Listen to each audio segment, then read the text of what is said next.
Michel Colland, bonjour et merci d'être avec nous. Avec plaisir. Michel Colland, qui est Trump selon vous? Un héros ou un monstre? D'après les médias occidentaux et les hommes politiques, c'était un monstre et il est en train de redevenir peut-être quelqu'un de bien, ça dépend s'il va se couler dans le moule. C'était un monstre parce que, si vous vous souvenez, dans sa campagne électorale, il a vraiment craché dans la soupe. Il a dit des choses qui contredisaient tout ce qu'on nous répète en Occident, politique et médias, depuis 20 ou 30 ans. Il a dit que la globalisation, ça profitait à quelques-uns, mais qu'en réalité, c'était une catastrophe et pour les travailleurs et pour les petites entreprises dans son pays. C'est vrai. Il a dit qu'on avait eu tort de faire la guerre contre l'Irak, la Yougoslavie, la Libye, la Syrie et que ça provoquait des catastrophes. C'est vrai. Il a dit que les médias faisaient partie du système, je pense aux grands médias des États-Unis, et qu'il ne fallait pas leur faire confiance. Toutes ces choses-là, nous les disons depuis 20 ans et nous sommes ostracisés, blacklistés, diabolisés. Donc il a craché dans la soupe, quelque part c'est utile. Après, quel est son véritable programme, ça... C'est la question suivante que j'allais vous poser. Quelle est sa vision du monde? Alors, contrairement à ce qu'on a dit, c'est pas quelqu'un qui improvise, qui est incompétent, qui n'a pas de vision. Il y a une vision, simplement elle est différente de celle de Obama, Clinton et de tous les présidents des États-Unis depuis très longtemps. La vision, c'est que justement la globalisation qui était censée, comme disait Kissinger, profiter aux États-Unis, leur permettre de garder leur hégémonie, leur domination mondiale, s'est retournée contre les États-Unis. Pourquoi ? Parce que les Chinois ont utilisé la même arme du libre-échange, du libre-commerce, pour gagner la bataille. Et donc, les États-Unis, ça n'a pas commencé avec les Chinois, ils étaient déjà en déclin depuis les années 70-80, avec les Japonais qui ont commencé à liquider toute une série de secteurs de l'industrie des États-Unis. Et les États-Unis s'en sont sortis en délocalisant des entreprises, en les mettant dans des endroits où on ne payait pratiquement pas les gens, comme ça, ils étaient très compétitifs. Le problème, c'est que ça a complètement affaibli l'économie des États-Unis. Michael Moore l'a montré dans son film Roger and Me sur la destruction de General Motors, des usines, de tout le tissu industriel. Donc vous avez aux États-Unis des régions entières où les gens tombent dans la misère à cause de la politique favorable aux banques et aux sociétés multinationales de Obama et de Clinton. Et donc Trump est arrivé avec le discours « moi je vais vous défendre, moi je vais vous redonner de l'emploi », ce qui n'arrivera pas évidemment, parce que les lois de l'économie, ce n'est pas un président des États-Unis qui les décide, ce sont des lois qui ont un fonctionnement automatique, je vais dire, il y a sa propre logique, et un patron de multinationale ne va pas dire « ah oui monsieur le président, maintenant je vais faire le contraire de ce que j'ai fait jusque maintenant ». Alors finalement, il n'est ni illisible, ni imprévisible? Il a des inspirations. Ce ne sont pas les inspirations classiques, notamment de M. Brzezinski, qui disait qu'il faut attaquer la Russie et la Chine, c'est la clé pour garder la domination des États-Unis sur le monde. Et il disait la clé, c'est l'Eurasie, Europe, Asie, c'est là que sont les richesses, c'est là qu'est la population, c'est là qu'est l'avenir de l'économie mondiale. Brzezinski le disait il y a 20 ans, maintenant on le voit. La Chine est en train vraiment de rattraper le terrain et de commencer à dominer l'économie mondiale. Et par rapport à ça, Hillary Clinton, il faut le dire platement, nous emmenait directement vers la Troisième Guerre mondiale en décidant d'attaquer et la Russie et la Chine avec une politique très agressive, encerclement militaire, sanctions, des ONG un peu partout pour essayer de renverser le régime, surtout en Russie, et essayer d'attaquer tous les pays alliés de la Russie. Je pense à l'Ukraine, je pense à la Syrie, il y en a d'autres. C'est un véritable encerclement. Là, Trump, qui est plutôt de la ligne Kissinger, je vais dire, Trump dit bon, on ne peut pas attaquer tout le monde en même temps. Moi, je vais essayer de mettre Poutine de mon côté parce que le vrai ennemi, c'est la Chine et je dois pouvoir la menacer, mais je préfère avoir Poutine de mon côté. Et pour avoir dit ça, que la Russie elle est hyper capitaliste, elle a la même logique que les États-Unis, donc pourquoi l'attaquer? Pour avoir osé dire ça, il est ostracisé, il a été mis au pas, on lui a liquidé certains de ses ministres et de ses conseillers, parce qu'on ne peut pas dire à Washington que non, la Russie ne menace pas les États-Unis, l'Europe et le monde, ce sont les États-Unis. On ne peut pas dire qu'il vaut mieux discuter avec Poutine pour éviter la guerre. On voit quand même les catastrophes qui se passent en Syrie et partout. Donc pourquoi ne pas discuter avec Poutine et avec n'importe qui pour essayer que le monde vive en paix? C'est quand même le bon sens et l'intérêt des gens. Mais finalement, est-ce qu'on peut vraiment juger déjà Trump, serait-ce dans le domaine économique? On n'a encore rien vu. Oui, c'est vrai, mais on peut juger parce que de toute façon, il a fait des promesses qu'il est incapable de tenir. Il dit, je vais ramener des emplois, je vais faire le protectionnisme pour qu'il y ait plus d'emplois aux États-Unis, mais le protectionnisme, il est inapplicable. Si vous faites ça, si vous dites, je vais empêcher les importations chinoises, mais les Chinois vont faire la même chose. Et alors les États-Unis, ils vont exporter où? Donc le protectionnisme, ou bien c'est inapplicable, ou bien on le fait quand même, et alors on retombe dans la situation qui a provoqué la Première Guerre mondiale. Il faut rappeler quand même qu'à un moment donné, on avait du libre-échange, certaines puissances le voulaient, d'autres ont commencé le protectionnisme, et c'est un des facteurs qui a mené à la Première Guerre mondiale. Donc je voudrais dire qu'on est dans un monde dangereux par rapport à ça, et moi je pense que les gens doivent se préoccuper de la politique internationale, ils doivent peser là-dessus, ils doivent vraiment dire on veut la paix, on ne veut pas des guerres et des conflits. Vous le disiez tout à l'heure, finalement, il ne s'est pas vraiment inspiré, en tout cas des derniers présidents américains. Est-ce qu'on peut vraiment parler d'une véritable rupture? En effet. Sur la politique il dit peut-être plus haut ce que les autres appliquaient déjà. Exactement. Il faut quand même rappeler que la construction du mur avec le Mexique a été inaugurée par le gentil Bill Clinton. C'est lui qui a commencé. Oui. Obama l'a construit aussi. Hillary Clinton disait c'est très bien le mur, j'ai voté pour, il faut l'élargir, il faut faire comme Israël. Le modèle de Hillary Clinton pour le mur avec le Mexique, c'est Israël. Donc effectivement, là, il n'y a pas de rupture. Sur la politique envers les pays musulmans, je ne vais pas vous expliquer comment les Arabes et les musulmans sont démonisés, diabolisés aux États-Unis depuis George Bush. Comment on essaye de faire paniquer les citoyens à l'idée que les Arabes et les musulmans complotent contre leur sécurité. Maintenant, là aussi, Trump est fort hypocrite parce que, je m'excuse, il dit que le terrorisme, c'est le grand danger pour les États-Unis et qu'il veut combattre ça. Et tant mieux qu'ils disent qu'effectivement, il faut arrêter de soutenir Daesh. Mais quand il va à Riyad et qu'il fait du business avec les Saoudiens, qui sont le principal organisateur et sponsor du terrorisme depuis des dizaines d'années, là, Trump est complètement hypocrite. Ça veut dire qu'il n'a pas finalement une stratégie, il travaille à tâtons? Je ne dirais pas ça. Je pense que, un, c'est un homme d'affaires, il essaye de faire du business, y compris pour lui-même. Deux, vous devez distinguer ce que Trump pense, ce qu'il dit, ce qu'il va faire. Je crois qu'il faut distinguer 4 choses. Un, qu'est-ce que Trump a dit pendant la campagne électorale pour se faire élire? 2, ce qu'il pense lui-même, ce n'est pas la même chose. 3, ce qu'on pense dans son administration, composée de courants divers et qui ne s'aiment pas. Et 4, qu'est-ce que l'élite des États-Unis, je pense aux multinationales, je pense à la CIA, je pense aux grands médias, qu'est-ce que cette élite va lui laisser faire? Et actuellement, il est clair qu'il y a une bagarre. Comme je le disais au début, il a craché dans la soupe et ça, on ne veut pas. À Washington, on veut absolument qu'il soit très hostile contre la Russie. C'est bon pour les industries de l'armement, c'est bon pour toute une série de business qui ont besoin d'une agressivité et éventuellement d'une guerre contre la Russie. Donc Trump, c'est vrai qu'il faut voir comment ça va se passer, mais en fait c'est une lutte entre l'élite et les vrais décideurs et un président. Moi, vous savez, je l'ai toujours dit dans un livre déjà il y a quelques années, le président des États-Unis, c'est un employé. On s'imagine que c'est l'homme le plus puissant du monde qui fait tout ce qu'il veut. Non. Et le cas de Trump le voit bien, il a été ramené dans le rang. S'il n'est pas ramené dans le rang, il va être destitué.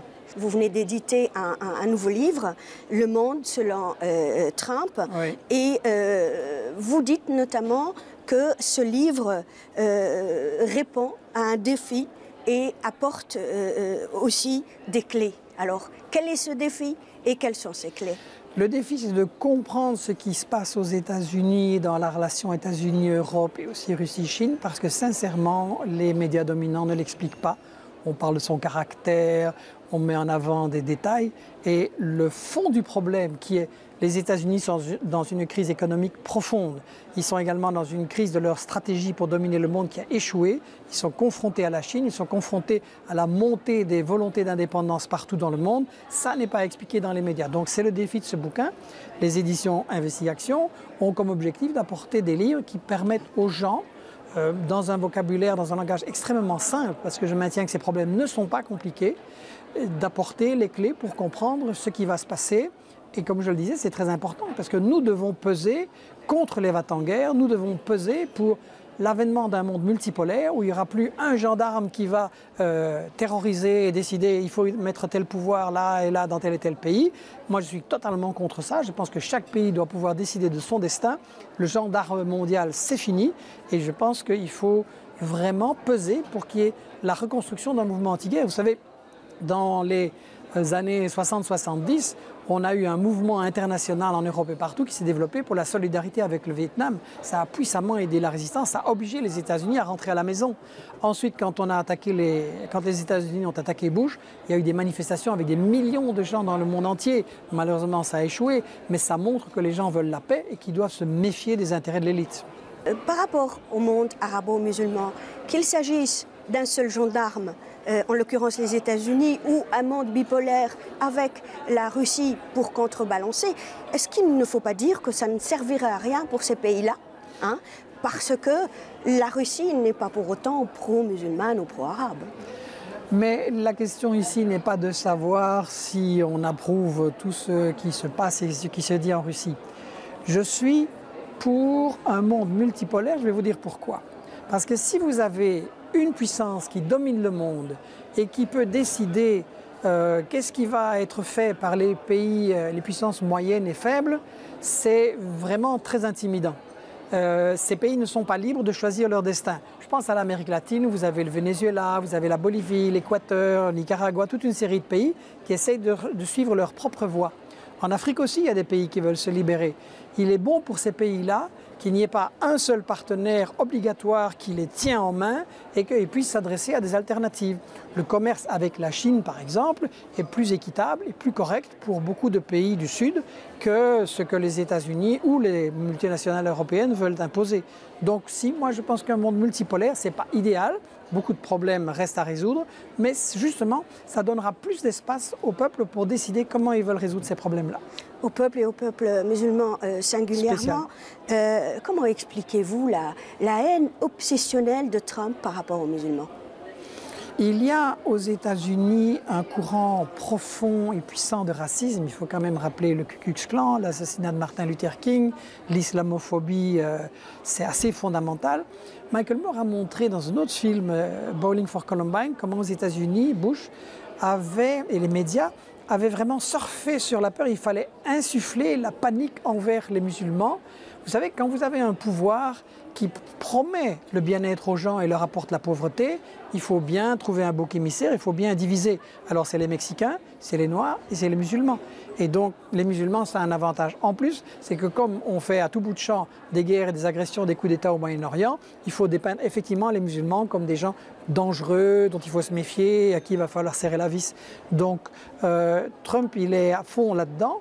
Le courant qu'il a porté, la droite du Parti républicain, mais cette extrême droite aussi qui existe aux États-Unis, c'est un courant profondément raciste. Il ne faut pas minimiser l'importance de l'évangélisme chrétien, du sionisme chrétien, c'est-à-dire que vous avez les sionistes juifs qui soutiennent Israël, mais vous avez aussi des sionistes chrétiens qui sont fondamentalement anti-arabes, anti-musulmans, et Trump, il surfe sur la peur. Mmh. Moi, j'aimerais vous lire textuellement ce qu'il a dit par rapport à Daesh. Bomb the shit out of them. En français, bien leur bombarder la gueule. Je bombarderai ces abrutis. J'exploserai les pipelines, les raffineries. J'exploserai chaque centimètre carré. Il ne resterait rien. Et que toutes les options sont envisagées, même une frappe nucléaire. Est-ce qu'on peut craindre le pire avec Donald Trump? Ou est-ce que là aussi c'est du blabla? C'est clair que derrière Trump, le complexe militaro-industriel, les industries de l'armement, la CIA, toute une série de multinationales qui ne voient d'issue pour se sauver qu'une politique violente de domination mondiale, oui, le danger existe. Il faut faire la part entre les déclarations de Trump pour se faire élire, qui sont effectivement extrêmement brutales, xénophobes et violentes, et ce qu'il compte vraiment faire. Je crois qu'il a une certaine conscience du déclin des États-Unis et que tout ne sera pas possible, j'ai l'impression. Mais il ne faut pas minimiser. Obama, le gentil président, il a tué des dizaines de milliers de musulmans avec ses drones, hein, et la presse n'en a absolument pas parlé. Donc il a fait mieux que Bush. Donc je crois qu'il ne faut pas trop personnaliser. La politique des États-Unis, et ce n'est pas une question de personne, est une politique impériale, une politique de terreur. Et c'est une politique effectivement qui emploie des moyens extrêmement violents. Irak, Yougoslavie, Libye, Syrie, et ce n'est pas Trump qui a inventé ça. On a l'impression que vous essayez de chercher des vertus à Donald Trump. Non, je veux pas de... Non, pour moi c'est un bandit. Dans le livre, j'explique que c'est l'homme qui a constitué le gouvernement le plus riche des États-Unis. Il va évidemment servir ses copains milliardaires, il va se servir lui-même. Il excite la haine, je l'ai dit, contre les latinos, contre les noirs, contre les musulmans. Donc c'est le contraire de tout ce que je pense. Ce que je n'aime pas, c'est l'hypocrisie maintenant et particulièrement en Europe où on vient nous dire « Ah, Trump c'est un dégueulasse, mais avant ils étaient si bien et si gentils ». Non, c'était exactement des guerriers, mais beaucoup plus hypocrites encore. Quelle place il a réservée à Israël dans la région? Ben, là aussi, ça vous montre que ce n'est pas un novateur parce que il s'appuie, comme tous les présidents des États-Unis depuis 1967, sur le flic du Moyen-Orient, sur le gendarme du Moyen-Orient chargé d'intimider les pays arabes pour les empêcher de s'émanciper. Ce que les États-Unis et les multinationales ne veulent pas, c'est qu'il y ait au Moyen-Orient un Chavez, un Evo Morales, un Correa, qui disent le pétrole et le gaz maintenant, ça doit servir non pas à fabriquer des fortunes pour les milliardaires et à aller investir pour des bêtises à Wall Street, ça doit servir à sortir l'ensemble du monde arabe et musulman de la pauvreté et c'est parfaitement possible. Michel Colland, je vous ai laissé le meilleur pour la fin. Ce sont des questions qui émanent des téléspectateurs de notre chaîne. Je vous donne la question, donc c'est à vous de la lire et de répondre. Bien. Je vais sortir mes armes parce que je n'ai plus l'âge de lire ça sans lunettes. Selon l'interprétation israélienne, la rupture avec le Qatar indique que les États arabes ont enfin compris que la véritable menace dans la région ne vient pas d'Israël, mais du terrorisme représenté par l'Iran et le Hezbollah. Quel est votre décryptage de la position d'Israël vis-à-vis de la crise qatari? Là, on est dans l'hypocrisie totale. On fait maintenant Trump, les Saoudiens, Israël, comme si les seuls qui avaient financé le terrorisme contre la Libye, la Syrie et ailleurs, c'était le Qatar. Évidemment qu'ils l'ont fait, mais ceux qui l'ont fait encore plus sont les Saoudiens. Israël est resté discret, mais on sait qu'à partir du Golan et ailleurs, ils aident les milices terroristes qui attaquent Bachar. Ils ne s'en cachent pas, c'est même dans leur presse. Et l'hypocrisie, elle vise aussi les États-Unis et la France. Il faut quand même rappeler que Fabius a déclaré, pas lui-même que Al-Nosra faisait du bon boulot, mais que tous ses copains pensaient qu'Al-Nosra faisait du bon boulot, et il a développé un message où les gens comprenaient très bien que Al-Qaïda, finalement, c'était bien utile. Les États-Unis, je rappelle dans mon livre « Charlie, je suis ou je ne suis pas Charlie », que c'est les États-Unis qui ont financé Ben Laden en Afghanistan, Al-Qaïda en Bosnie, au Kosovo, dans le Caucase et par la suite en Libye et en Syrie, et puis Daesh, que les experts des États-Unis reconnaissent eux-mêmes que le terrorisme islamiste a été fabriqué, financé, entraîné au départ par les États-Unis. Donc on est dans l'hypocrisie totale. Ce qui est intéressant dans le conflit entre les Saoudiens et les Qatars, c'est que justement, comme je disais, les États-Unis se sont affaiblis et tout le monde au Moyen-Orient est en train de regarder. Le roi n'est plus aussi fort. Est-ce que j'ai des alternatives? Est-ce que je dois faire d'autres alliances? La Turquie se tourne vers Moscou. Le Qatar dit qu'il ne faut pas aller trop fort avec l'Iran. Et là, je crois qu'on est dans une recomposition du Moyen-Orient. Trump essaye de garder le contrôle, mais l'histoire que seul le Qatar est responsable du terrorisme, ça c'est de l'hypocrisie totale. La deuxième question aussi, oui, d'un autre téléspectateur. La voici. Merci. Comme vous le savez, M. Colland, le ministre israélien a affirmé sa détermination pour la création d'une coalition contre le terrorisme, la célèbre OTAN arabe, sous commandement saoudien et avec un contrôle militaire et logistique israélien et états-unien. Pensez-vous que les plans d'alliance entre Israéliens et Saoudiens avancent à toute vitesse? Et si ces plans se concrétisent, que va advenir de la région? C'est effectivement le prolongement de ce qu'on vient de voir. Et Israël cache de moins en moins son alliance avec les Saouds. C'est quelque chose que nous disons depuis longtemps, que les Saouds sont les alliés d'Israël. Il y a eu une grande hypocrisie où ils faisaient semblant qu'ils défendaient la cause des Palestiniens. Et là, c'est une leçon importante. Tout le monde doit se rendre compte que ce n'est pas une guerre de religion, ce n'est pas une guerre de civilisation. Vous avez des musulmans qui combattent Israël, qui combattent l'impérialisme des États-Unis, et vous avez des musulmans qui trahissent la cause de leur communauté et qui collaborent avec Israël et qui collaborent avec les États-Unis. Ce n'est pas une guerre de religion, c'est une guerre géopolitique, c'est-à-dire pour le pétrole, pour le gaz, pour le contrôle d'une région absolument stratégique. Et là, Ben, c'est intéressant ce que dit Israël. Ça montre clairement quels sont les camps. Ça montre que les peuples de la région doivent absolument s'unir pour résister à ce que j'appelle le néocolonialisme, pour résister aux ingérences des États-Unis, de l'Europe, d'Israël, des Saoudiens, etc. et pour construire leur autonomie.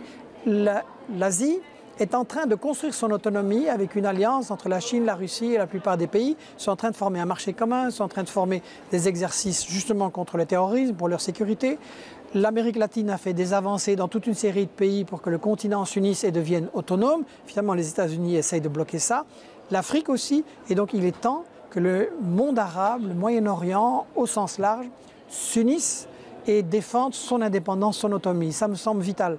Il ne peut pas y avoir de paix tant que localement, on a des marionnettes qui font la politique de Washington et de Bruxelles.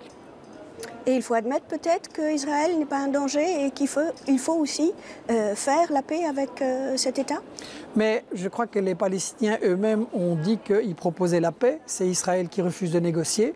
Les Palestiniens ont proposé qu'il y ait un seul État et que tout le monde puisse y vivre en parfaite coexistence. C'est la définition de la démocratie. Pour moi, un État doit être démocratique, c'est-à-dire qu'il doit donner les mêmes droits à tous les citoyens, hommes ou femmes, et quelle que soit leur religion ou leur croyance. Ça, c'est la base pour une paix au Moyen-Orient. Il y a juste Israël qui ne veut pas. Mmh. Peut-être cette union arabe que vous évoquiez tout à l'heure peut ou pourrait se réaliser le jour où l'Arabie saoudite admet que l'Iran n'est pas un danger dans la région.